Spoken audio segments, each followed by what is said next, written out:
Voces por una causa, el podcast de Entre Culturas con Julia Navarro.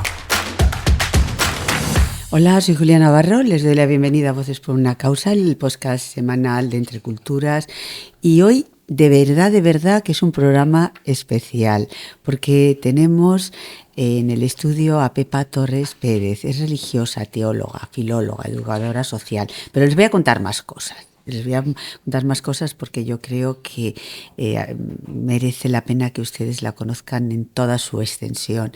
Pepa Torres es religiosa de la Congregación de las Apostólicas del Corazón de Jesús. Ya les he dicho que es teóloga, filóloga y educadora social, y combina la docencia y la investigación teológica con el acompañamiento a personas y colectivos comprometidos en el mundo de la exclusión, especialmente a mujeres y a personas migrantes. También es profesora invitada del Instituto Superior de Pastoral de Madrid, colabora habitualmente en Cristianismo y Justicia en el ámbito social y teológico, y es cofundadora de la red Miriam de Espiritualidad Ignaciana y de la Revuelta de Mujeres en la Iglesia, que esto último me gusta especialmente. Pepa, muchas gracias por estar aquí. ¿Y por qué elegiste vivir en Lavapiés, ese barrio madrileño tan especial, tan vinculado a los migrantes, un barrio de una diversidad cultural riquísima? ¿Por qué? Pues mira, precisamente por eso. O sea, yo formo parte de una pequeña institución religiosa que desde hace muchísimos años vivimos en contextos populares o marginales, y desde hace también muchos años con una inclinación o con una opción, como decimos, muy fuerte hacia las personas migrantes y las mujeres, ¿no? Entonces sí que buscábamos un espacio, además, donde poder nosotras también como comunidad religiosa participar en organizaciones populares, participar en movimientos sociales, participar en espacios liderados por personas migrantes o por movimientos sociales, ¿no? Y en aquel momento nos pareció que un lugar significativo era Lavapiés. También nos pareció entonces, y nos sigue pareciendo, que tenía pleno sentido que la comunidad que viviéramos allá no fuéramos una comunidad de una única congregación, sino que nosotras fuéramos también diversas en nuestra entraña, ¿no? Y de ahí que naciéramos como una comunidad intercongregacional, es decir, fuimos a vivir, curiosamente desde el origen, fuimos a vivir con una persona laica, que en aquel momento era salvadoreña, que estaba en Madrid por una serie de situaciones, otra religiosa. Y luego empezamos a vivir tres religiosas de tres congregaciones diferentes, y ya desde hace pues prácticamente 18 años vivimos otra compañera que es dominica de otra congregación, y desde hace 12 años otra laica. Una compañera laica que, como dice, yo soy una laica sin papeles, porque ella no es una laica vinculada ni a mi congregación ni a la congregación de las dominicas, sino es una laica amiga que marchó a África y que cuando vino de África tenía que reubicar su vida por acá, incluso buscar trabajo, y le dijimos, ¿y por qué no te vienes y haces eso desde este lugar? Y un poco vas viendo, vamos discerniendo, y bueno, lleva 11 años en este proyecto, y como dice ella, soy una laica sin papeles porque no se identifica con ningún laicado específico de nuestras congregaciones. El Lavapiés sigue siendo un lugar de organización migrante, un lugar de diversidad, un lugar fuertemente multicultural, un lugar donde es posible, aunque también tenemos ahora dificultades con el ascenso de los fundamentalismos, de los totalitarismos, suceden también en todas las religiones. Quiero decir esto porque Lavapiés ha sido siempre un lugar también fuertemente dentro de las minorías religiosas cristianas que estamos, y con las mayorías musulmanas, siempre ha sido un lugar donde era posible el diálogo interreligioso, musulmano, ¿no? Cristiano. Sigue siendo. Lo que pasa es que ahora mismo, al igual que emerge en la ultraderecha, están emergiendo también movimientos más radicales, vinculados sobre todo al poder económico de las personas, es decir, quienes son ahora mismo más estrictos en los religiosos dentro del Islam que hay en el barrio son los grandes propietarios de negocios, los grandes supermercados, o los que están reivindicando que las personas no musulmanas no participemos en las mezquitas, todo eso, no de manera radical, pero sí como un nuevo signo que hasta ahora no sucedía en el barrio, ¿no? Es decir, ¿Cómo os recibieron? O sea, ¿cómo ha sido vuestro asentamiento en el barrio? Porque de repente llegan unas religiosas, Sí. se instalan allí, hay gente de todos los lugares, de todos los continentes. ¿Cómo habéis logrado ser parte del barrio? pues yo creo que teníamos una actitud como de llamar a la puerta. Llamar a la puerta del barrio, llamar a la puerta de las organizaciones, o sea, ser admitidas, ¿no? A mí me gusta mucho una frase ya antigua que dice que la solidaridad nunca se impone, se ofrece y pide hospedaje. Y fue lo que hicimos. O sea, lo primero que hicimos fue acercarnos a las organizaciones que había en el barrio, pues a estar, a participar. Recuerdo, voy a contar una cosa muy graciosa de hace muchos años. Recuerdo que uno de los primeros se convocó un evento al que fuimos, y entonces cuando nos presentamos yo empecé diciendo: soy Pepa, soy de una comunidad de mujeres que acabamos de llegar al barrio, queremos organizarnos. Y me dice una compañera: entonces es una comunidad de feministas. Digo, sí, pero más. Y me dice: nosotras somos religiosas. Y me dice otra: anda, sois veguinas. Digo, no, nosotras no somos veguinas, nosotras somos lo que popularmente se dice monjas. Y entonces dice alguien: anda, de las del Papa. Digo, bueno, no de las del Papa, somos monjas católicas, pero no somos de nadie, somos de nosotras mismas. Y otro me dijo: soy de una comunidad pacifista. Bueno, quiero decir que el impacto que tiene cuando realmente se conoce estas formas de vida es que la gente es como muy ignorante y está todavía con unos prejuicios que impiden muchas veces un verdadero encuentro, ¿no? En nuestro caso, digo, no fue así, porque llamamos a las puertas de las organizaciones intentando aprender, estar y luego ir aportando también nuestras sabidurías o nuestras tradiciones. Y bueno, coincidió que el momento en que llegamos fue en el año 2006, los primeros saltos a la valla de Melilla. Entonces, desde Lavapiés se organizó una caravana que salió de Barcelona, la caravana europea por la libertad de movimiento, y fuimos a Melilla.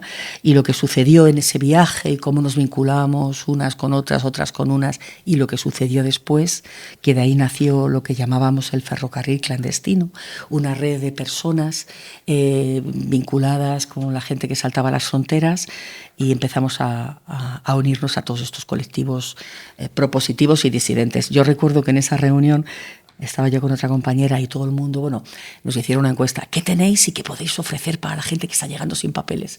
Y bueno, nosotras me acuerdo que ofrecimos ahí unas cuantas cosas, tal, pues casa, techo, no sé qué, no sé cuántos, tal. Y cuando la gente empezó a comentar todo lo que ofrecía, dijimos: madre mía, hemos sido las más tacañas de todas.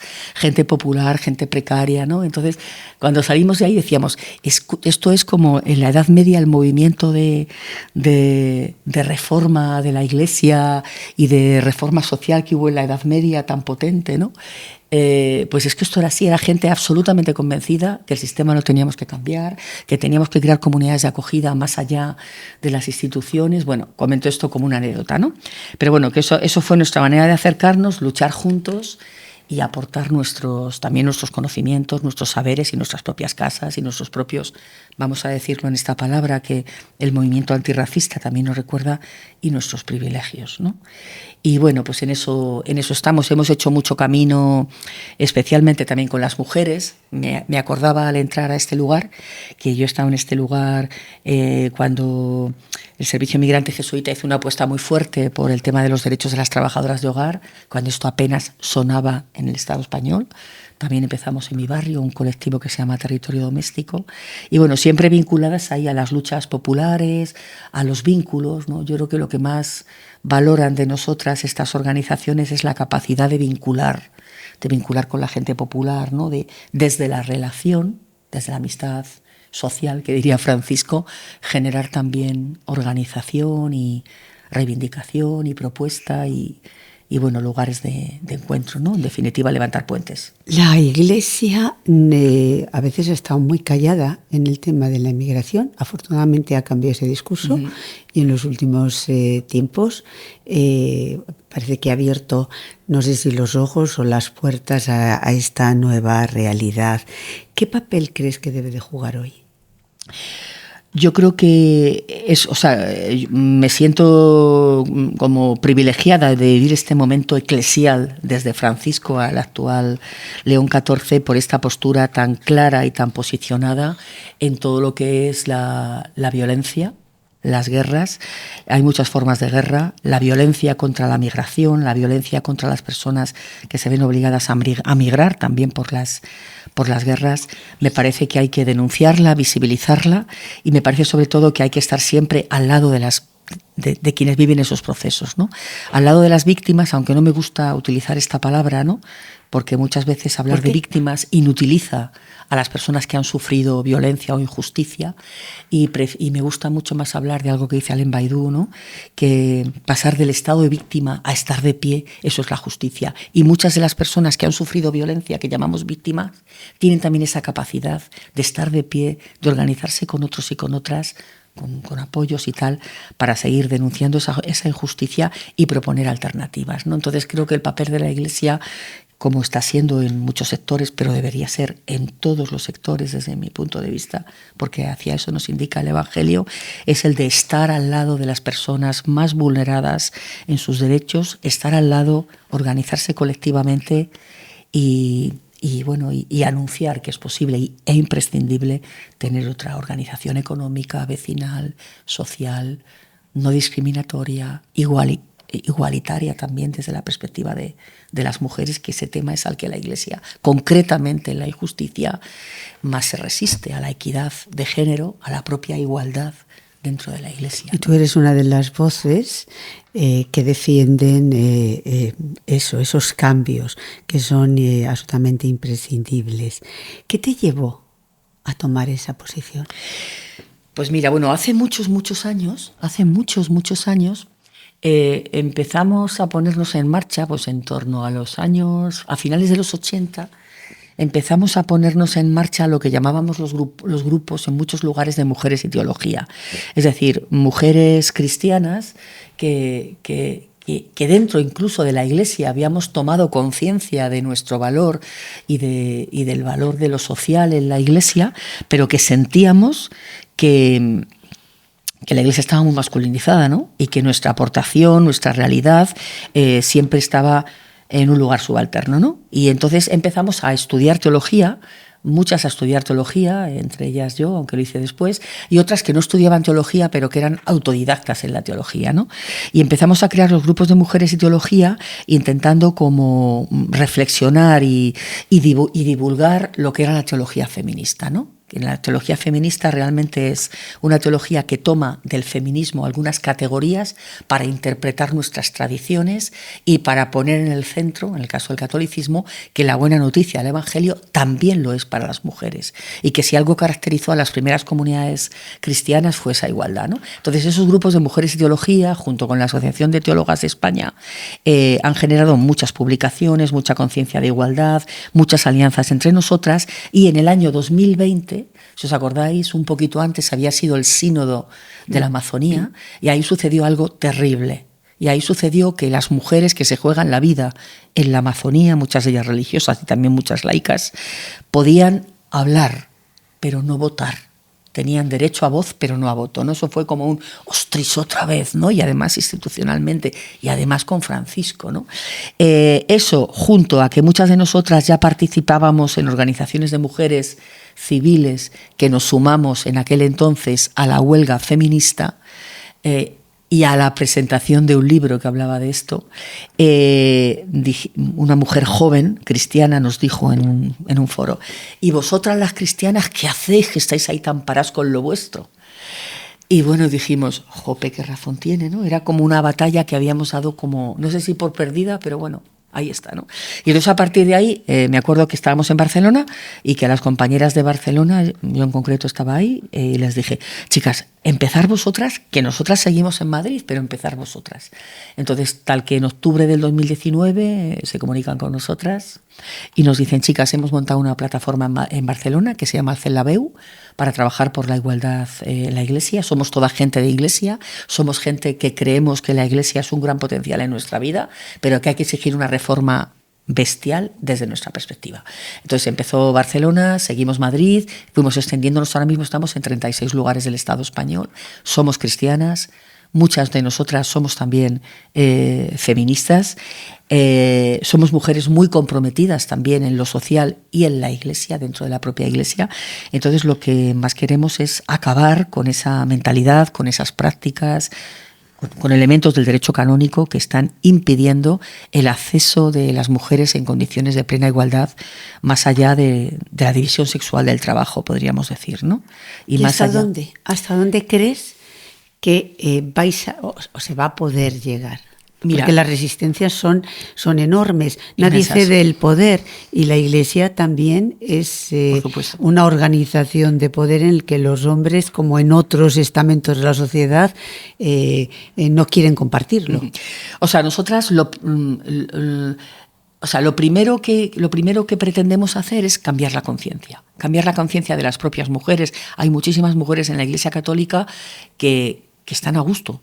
Eso hay que decirlo. Y hay muchísimas mujeres en la Iglesia Católica que miran con sospecha al feminismo. Nosotras entendemos que el feminismo y el feminismo cristiano, la teología feminista, es un instrumento muy importante para esta conciencia y para el cambio de estructuras, ¿no? Lo primero, el cambio de conciencia, porque solemos decir que aunque la Iglesia ha cambiado muy poco en relación a las mujeres desde el Vaticano II, las que sí que hemos cambiado somos las mujeres, ¿no? Eso es uno de los hechos por los que este movimiento está tan extendido, porque es que, o sea, el otro día nos han llamado de Ávila, o sea, por ejemplo, el último lugar, ¿no? Porque las mujeres ya no aguantamos más y no queremos irnos de la Iglesia, y somos Iglesia, ¿no? Y vimos con mucho dolor cuando una mujer crítica, cuando una mujer comprometida abandona la Iglesia, ¿no? Desde esto, ¿no? Entonces, en principio, un cambio de conciencia, tener un discurso, diríamos también público, político, desde la fe, desde la igualdad, y legitimarlo evangélicamente, ¿no? Y al mismo tiempo ahí, pues ir agujereando las estructuras de la Iglesia que se hagan más porosas a nuestra presencia, no para reproducir lo que hay, sino para intentar generar espacios alternativos, ¿no? Entonces, en ese sentido, estamos participando, por ejemplo, en Madrid, en la creación de la Mesa de las Mujeres dentro de la Iglesia Diocesana. Eso es una respuesta, pero no es suficiente. Muchas de nosotras estamos en otros ambientes, en otros espacios que no son propiamente diocesanos, ¿no? Generando iglesia, generando comunidad cristiana más allá de la institución, ¿no? ¿Y cómo creéis que vais a romper ese muro que hay por parte de las autoridades eclesiásticas en Roma, y que además alegan argumentos de lo más peregrinos. Sí. Sí, por ejemplo, que Cristo fue varón y por eso las mujeres no pueden acceder al sacerdocio, por ejemplo. Mira, lo primero es que queremos romper muros, pero no queremos que ninguna mujer se rompa la cabeza ni se estrelle contra el muro. Eso lo hemos aprendido desde hace mucho tiempo el feminismo, ¿no? Nos queremos vivas y felices, ¿no? ¿Cómo se hace? Pues es muy difícil, con una tensión permanente. Y por un lado se hace, pues como hacemos los cambios sociales, interlocutando y haciendo lobbies de presión al interior de la propia Iglesia, pero también visibilizando en la calle y en las prácticas que otra iglesia en donde las mujeres estamos en condiciones de paridad, es posible, ¿no? Entonces, bueno, pues, por ejemplo, te cuento una cosa muy sencilla que hemos hecho, ha sido un manual de buenas prácticas. Reconocer qué espacios hay en la Iglesia donde se está intentando luchar contra esa subalternidad, que algunos hay, pocos pero hay, incluso algunas parroquias hay, pocas pero hay, pero claro, eso no puede depender de que de repente llegue el cura nuevo de turno y arrample con todo lo que hay, ¿no? Lo primero que reivindicamos en esto muy con Francisco es que la principal lacra de la Iglesia se llama clericalismo, ¿no? O sea, hay que combatir ese clericalismo, y eso se combate también con otras teologías, con más presencia femenina en lugares de formación, con más presencia de liderazgo de las mujeres en lugares de toma de decisiones y sobre todo con otro tipo de prácticas celebrativas, litúrgicas, de formación, todo esto, ¿no? Generando espacios de mujeres donde también participan hombres que quieren también de alguna manera desmasculinizarse, ¿no? En el mejor sentido de la palabra, ¿no? Entonces, bueno, es difícil, pero ahí estamos, ¿no? En el diálogo, pero también en la presión. O sea, los pasitos que se van dando no son porque sí. los pasitos que se van dando es porque detrás hay muchas mujeres y también hombres, algunos o muchos, no tanto como mujeres, empujándolos, ¿no? El hecho de que hubiera madres sinodales en el sínodo de Roma no es una casualidad, no ha caído del cielo, ni solo de la voluntad de Francisco, que creo que sí. Pero ahí ha habido una serie de presiones, una serie.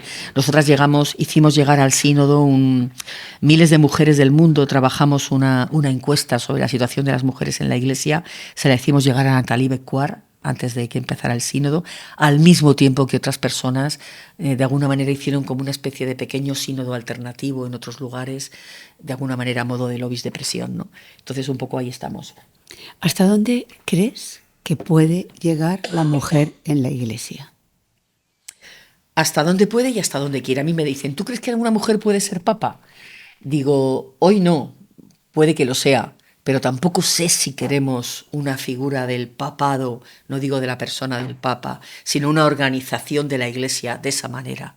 O estamos por otra organización más ministerial y menos jerárquica, por ejemplo.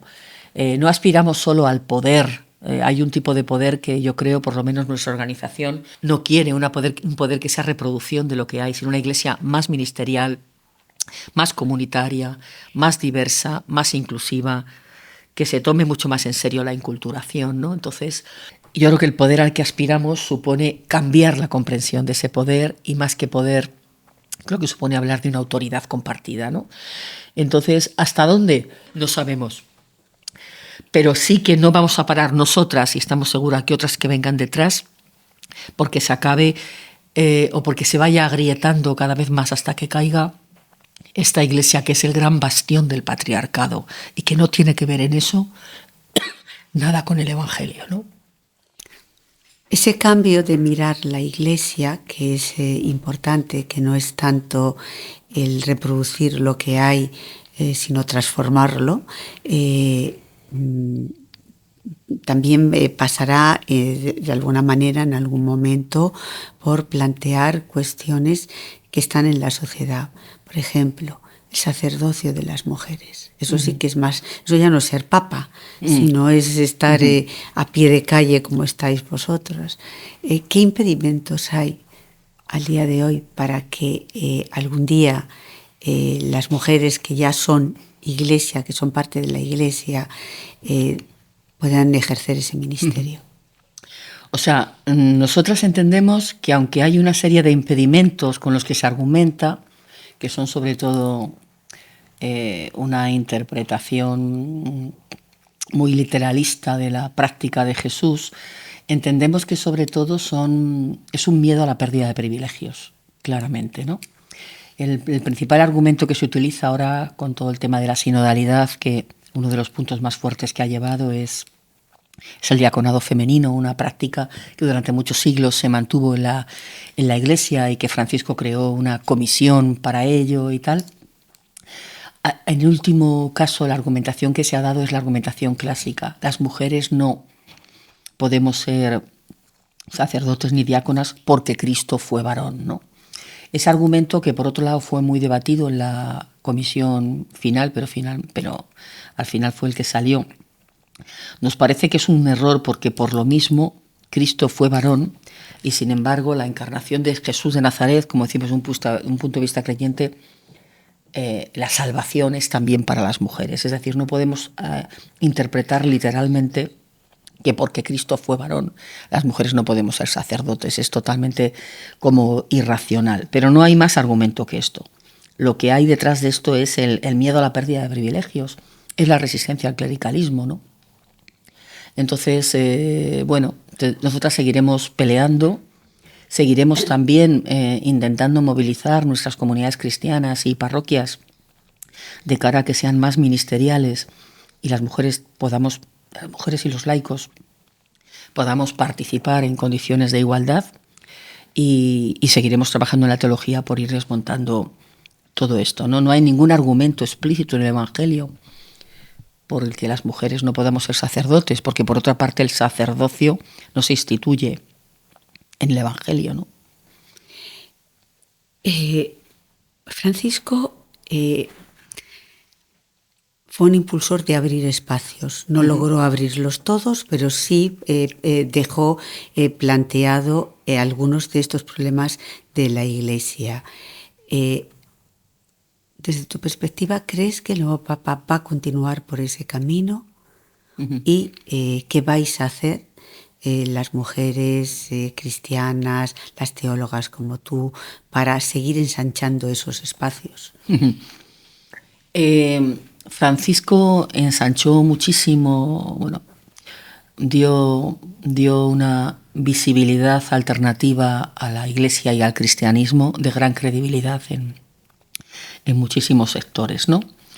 Sin embargo, en el tema de las mujeres fue tímido. Aunque es el papa que más mujeres ha nombrado en toda la historia de la Iglesia, fue tímido por todas las presiones que tuvo y también porque la cuestión de las mujeres nunca ocupa un lugar importante en la agenda de la Iglesia. Hay otros muchos temas que se anteponen al nuestro, ¿no? Eso es por un lado, ¿no? No, porque la agenda la hacen ellos. La agenda la hacen ellos. De las mujeres, bueno, como ha pasado mucho tiempo en la sociedad civil, las últimas las mujeres, ¿no? Hasta con el derecho al voto, ¿no? Eso por un lado, ¿no? Por otro lado, yo creo que León XIV, yo al principio echaba tanto de menos a Francisco, quizá también por su manera, ¿no? de comunicar, sus textos, cualquier coyuntura ahí estaba, ¿no? Y la verdad es que voy redescubriendo a León XIV, ¿no? Creo que es un papa que en este momento necesitamos, en este momento de polarización, de radicalización al interior de la propia Iglesia, de cuestionamiento hasta de la figura de Francisco y todo lo que ha supuesto. Necesitamos un papa estratégico, creo yo, un papa definido en posturas, que a veces hay cuestiones formales que decimos, uy, ¿esto qué significa?, ¿no?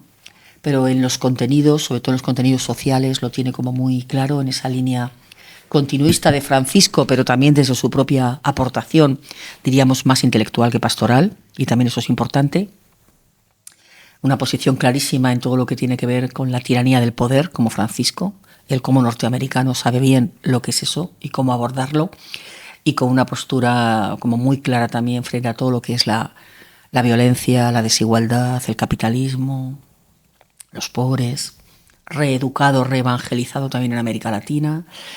En la cuestión de las mujeres, sinceramente, no esperamos mucho. O sea, esperamos que no cierre, o sea, esperamos la línea de Francisco, esperamos que abra un poquito. Ya León XIV ha nombrado también mujeres para cargos de relevancia, ¿no? Pero creemos, o sea, ojalá no, ¿verdad? Pero creemos que lo que para nosotros es una prioridad, para él seguramente no lo va a ser, pero haremos todo lo posible por ir siéndolo. Ahora, por ejemplo, con la visita a Francisco estamos intentando hacerle llegar una serie de comunicaciones, de cartas. La visita de... Ay, perdón, de León XIV. De León XIV. De León XIV. Perdón. Es que además he trabajado mucho a Francisco en mis clases, entonces me sale mucho Francisco, ¿no? Entonces, bueno, ahí vamos a seguir. O sea, los papas son muy importantes en la Iglesia, pero como en cualquier otra organización, aunque la Iglesia es más que una organización, los cambios es muy importante quién gobierna la institución. Pero las instituciones se mueven por la gente que las sostiene, que las moviliza desde abajo, que hace llegar propuestas, que hace llegar cambios, que exige cambios en las leyes, insisto, incluso en el derecho canónico.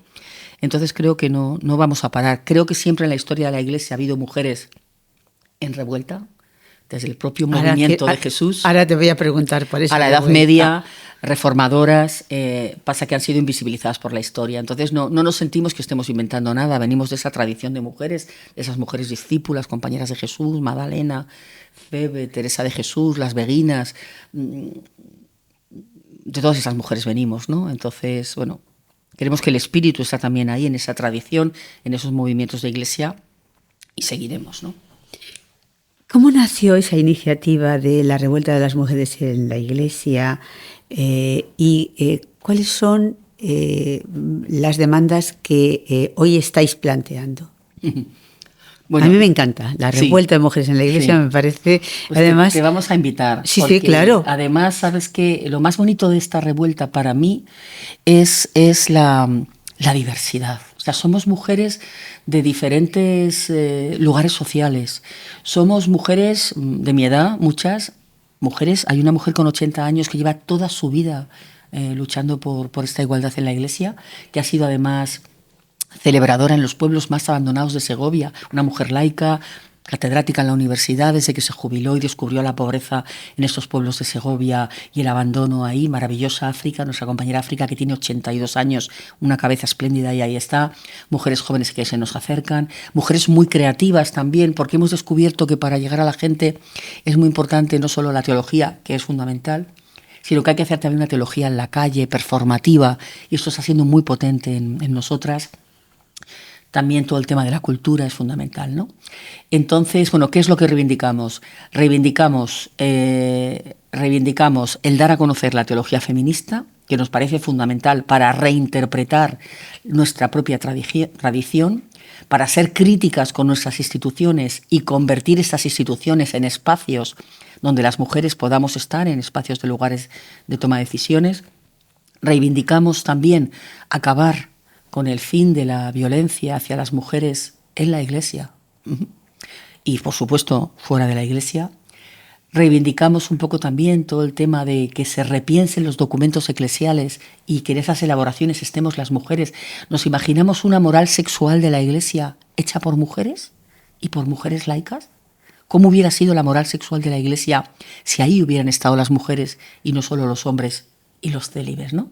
¿Cómo repensar hoy el sufrimiento de tantísimas mujeres, la moral económica, la moral sexual, desde la escucha y la participación de las mujeres, desde los cuerpos rotos de las mujeres, ¿no?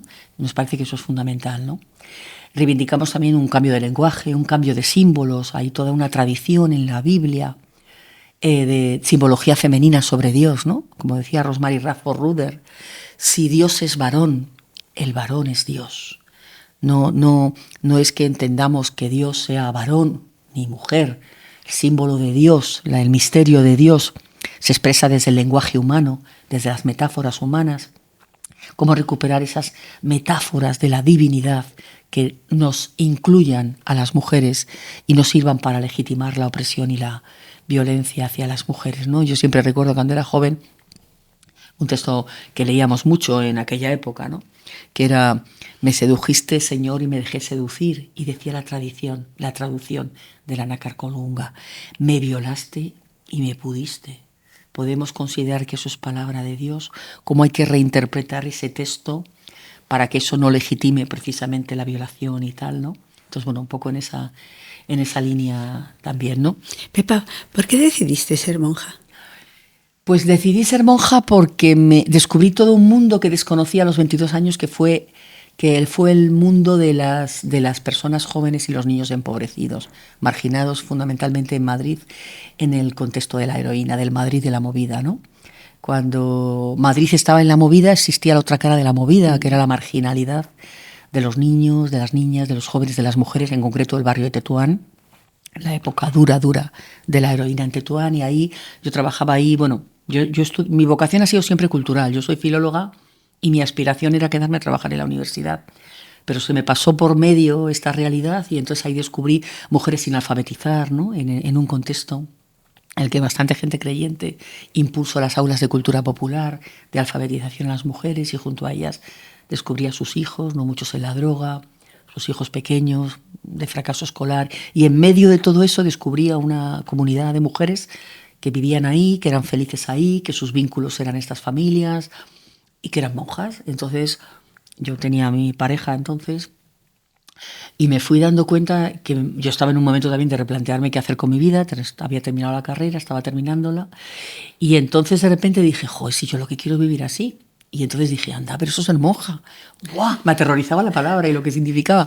Y como siempre he sido un poco transgresora, pues dije, me voy a ir con ellas a vivir un tiempo, a ver qué pasa. Y bueno, me fui a vivir un tiempo, como un año, y dije, creo que quiero vivir así. O sea, no tengo más razón que esta. O sea, me sedujo una forma de vida y me sedujeron unas historias de vida que hoy me siguen seduciendo, ¿no? Entonces, para mí es una experiencia de felicidad, de sentido, de compromiso contra la injusticia. Y es verdad que eso lo haces dentro de una institución. Formar parte de una institución tiene sus ventajas y sus inconvenientes, podríamos decir, pero bueno, es la institución de la que formo parte, es mi familia alternativa, podríamos decir, y bueno, una institución que en Europa está muriendo y va a morir, por lo menos las instituciones como la mía, Para mí una referencia importantísima en mi vida fueron las monjas obreras. Yo vengo de ahí. De hecho, ahora voy a empezar una investigación sobre ello antes de que mueran algunas que están muriendo por sus edades.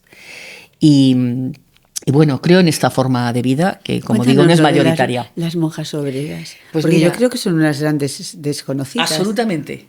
O sea, vamos, yo lo desconozco. Bueno, pues te voy a contar. O sea, en España podemos conocer más a los curas obreros, ¿no? Sí. A los curas obreros. Pues, bueno, ahora estamos celebrando los 50 años del decreto 4 de la Congregación 32 de los Jesuitas, con la opción por el binomio fe-justicia, ¿no? Eso movilizó enormemente no solo a la Compañía de Jesús, sino a mucha gente, y a mucha gente de inspiración ignaciana, congregaciones femeninas. Eso, más todo el tema, la Conferencia de Puebla, Medellín, todo esto, ¿no? Entonces hubo un movimiento de reforma dentro de las propias congregaciones religiosas femeninas que por su propio carisma abandonaron no la institución, sino hicieron como un movimiento de revuelta interno para dejar los colegios, dejar los hospitales, irse a vivir a lugares marginales o populares, para incorporarse ahí en esas propuestas de lucha y de esperanza de las personas que vivían ahí. Y muchas de ellas asumieron trabajos manuales, monjas obreras, asumieron ser empleadas de hogar. Yo en mi congregación ha habido muchas compañeras así, de hecho yo un tiempo también lo fui, trabajando en las fábricas, trabajando en el campo, ¿no? Eso como una manera de vivir la enculturación del Evangelio y como una manera también de anunciar el Evangelio, ¿no? Entonces esto fue un movimiento muy rupturista al principio, en según qué órdenes. En otras órdenes como la mía produjo un cambio muy grande de la institución. De hecho yo me incorporo a una congregación que solo tiene como opción preferente, y nosotras en nuestro tiempo de formación, junto con la teología, en el programa entraba a hacer un trabajo manual. O sea, no podías prepararte para ser monja de esta manera si no interiorizabas en tu vida pues cómo trabajar manualmente, cómo relacionarte con las mujeres obreras y tal, ¿no? Entonces, bueno, estas mujeres lideraron o participaron en muchísimos movimientos vecinales, luchas sindicales. Sin embargo, como siempre, han estado invisibles, como nos sucede a las mujeres, porque además ellas no estaban preocupadas por la visibilidad. Para preocuparte por la visibilidad siendo monja, tienes que ser feminista, porque no trabajas por tu visibilidad, trabajas por la visibilidad de las mujeres, ¿no? Y entonces, bueno, son las grandes olvidadas, en mi vida son mis principales maestras de vida. Y bueno, yo siempre he dicho, no puedo dejar de escribir sobre ellas. Y he empezado una investigación sobre ellas basada en entrevistas orales, en archivos orales, no solo de mi institución, sino de más instituciones, para poder escribir luego algo, todavía no sé el qué, sobre esta parte de la Iglesia tan olvidada, tan compañeras y tan amigas de los curas obreros, tan sostenedoras de los curas obreros y de los militantes obreros en sus propias casas. Yo recuerdo cuando las conocí, pues eso, cenas larguísimas, debates internísimos, acogidas prolongadas, donde, bueno, pues lo que hacemos también las monjas, ¿no? Que sostenemos y nos sostiene mucha gente, ¿no? Pero también ese trabajo más de apoyo, de emocionalidad, y también de lucha, por supuesto, pero también de esta es tu casa, de escuchar y tal, ¿no? Entonces fue como una inculturación de la fe en el mundo obrero mayoritariamente increyente. O sea, de hecho, en algunos de esos barrios hay barrios con nombres de estas monjas, más reconocidas por los movimientos obreros de esos barrios que por la propia Iglesia, que también fueron muy cuestionadas por la propia Iglesia, ¿no? Hay, a veces desde los medios de comunicación hay reflexiones sobre un auge de interés por la religión, por lo menos en nuestro país en estos momentos. ¿Lo vives así? ¿Crees que es cierto? ¿Crees que es una moda? Yo, como muy ignaciana que soy, vivo mucho la sospecha, ¿vale? El sospechar evangélicamente de casi todo, evangélicamente, ¿vale? Lo veo con cierta sospecha. Mira, por ejemplo, la película Los Domingos sí. no me gustó, no hablo desde un punto de vista estético. Ni siquiera sé, tampoco creo que la directora pretendiera lo que de alguna manera en cierto sector ha generado. Y es que hay algunos obispos que señalan eso como algo, esa vida religiosa como algo modélico, ¿no? A mí no me gustó porque me parece que lo que resalta, o sea, es interesante en cuanto a que resalta, por un lado, la necesidad de búsqueda de sentido de una persona joven, la crisis familiar, pero no me gustó el tipo de espiritualidad que refleja, porque es una espiritualidad bastante individualista, Dios y yo, Dios y yo, no hace ninguna mención apenas a esa dimensión que, aunque sea en clausura, esa dimensión social que tiene el Evangelio y la vida religiosa, y me pareció que venía a legitimar ese tipo de vida religiosa.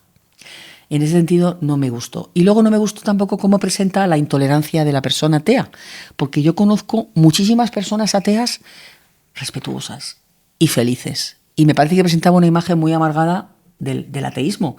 Y no es mi realidad, que me muevo mucho también ahí, yo como creyente, ¿no?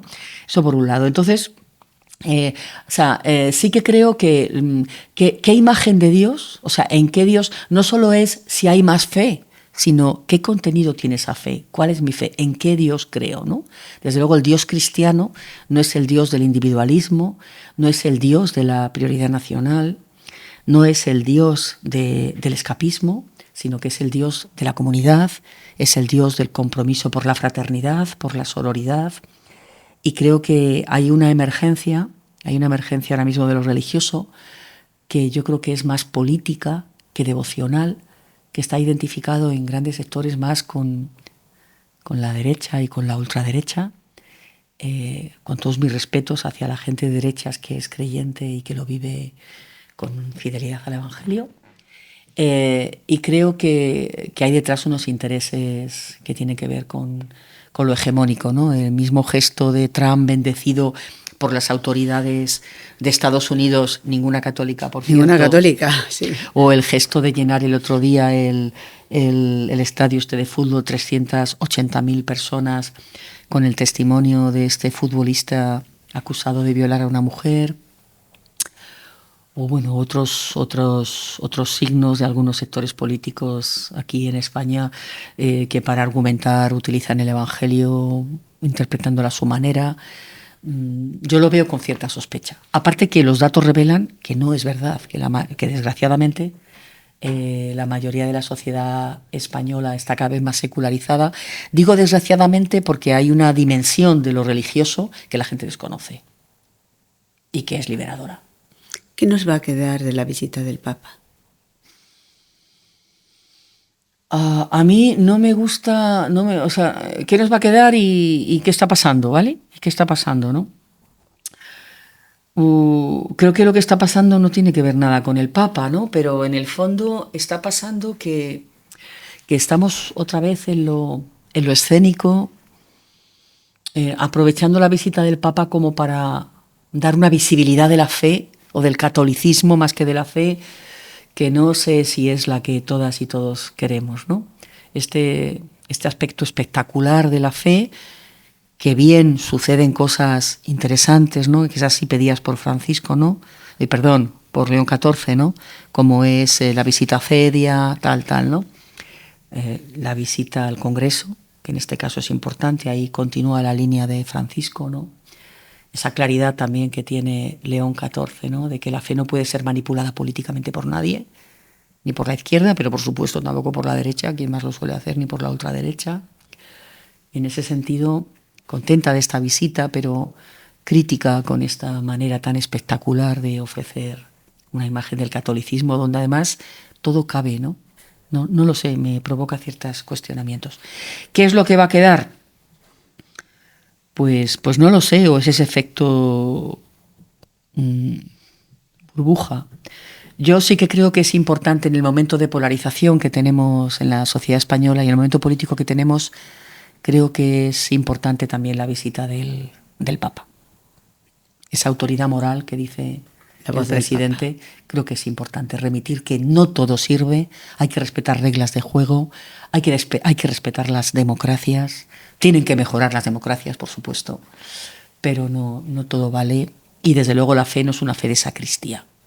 Tiene que ser una fe comprometida socialmente, pero respetuosa con las instituciones y respetuosa con las diferencias y respetuosa con las personas migrantes y comprometidas con una sociedad más igualitaria desde el punto de vista de las mujeres y desde el punto de vista de la desigualdad económica, ¿no? ¿Cuál será tu próxima batalla? Pues es que mira, te digo en la que estoy ahora mismo. Sí. Tengo una batalla en la que estoy ahora mismo que se llama el padrón, la lucha por el padrón. Muchísima gente no sabe lo que significa la lucha por el padrón. La lucha del padrón significa que si no estás empadronada es muy difícil, porque no tienes papeles, es muy difícil que tu hija pueda ser escolarizada. Si no estás empadronada es muy difícil, aunque la ley general del Estado va por encima, pero de hecho es muy difícil que puedas acceder al papel que te permite ser tratada sanitariamente, que se llama el DASE. Es muy difícil, incluso aunque estés en un recurso de violencia de género, es muy difícil que te llegue la ayuda que te corresponde. El padrón es como la llave de los derechos y sistemáticamente el padrón se está negando a las personas migrantes en estos últimos años. Vengo ahora de un encuentro en Huelva donde nos hemos juntado sobre esto, ¿no? Entonces, la lucha por el reconocimiento al padrón y junto a ello la lucha por la vivienda. No puede ser, ayer me hablaba con una mujer con 4 hijas que tiene dinero para pagar un alquiler de una habitación, que no es nada, pero bueno, y está compartiendo un comedor con unos hombres que no conoce de nada, ¿no? Y me decía, Pepa, no sé qué hacer, qué voy a hacer, ¿no? No puede ser que no haya recursos de hospitalidad, recursos de acogida públicos en esta ciudad. No puede ser, como he estado haciendo este invierno yo y otra gente, en una asesoría legal que no corresponde, pero que te encuentras eso.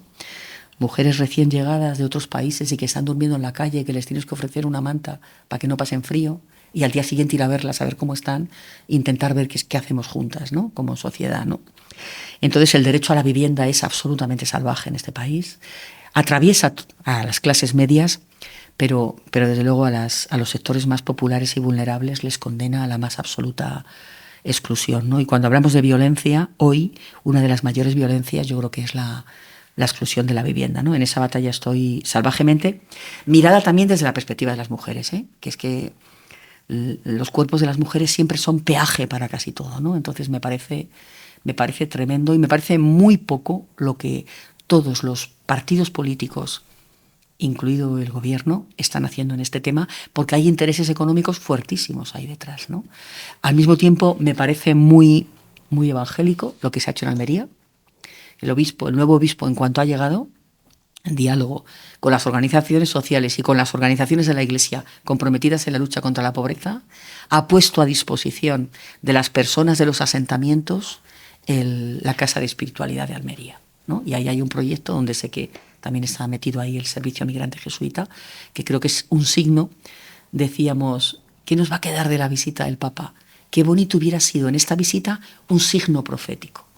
Además de la misa en la Cibeles, un signo profético, ¿no? Reubicar espacios de manera más permanente para alojamiento de personas, por ejemplo, ¿no? No sé. Bueno, pues ya la han escuchado. Escuchando a Pepa Torres, yo creo que se llega a una conclusión, y es que sin mujeres no hay iglesia. Muchas gracias y nos escuchamos la próxima semana. Voces por una causa, el podcast de Entre Culturas con Julia Navarro.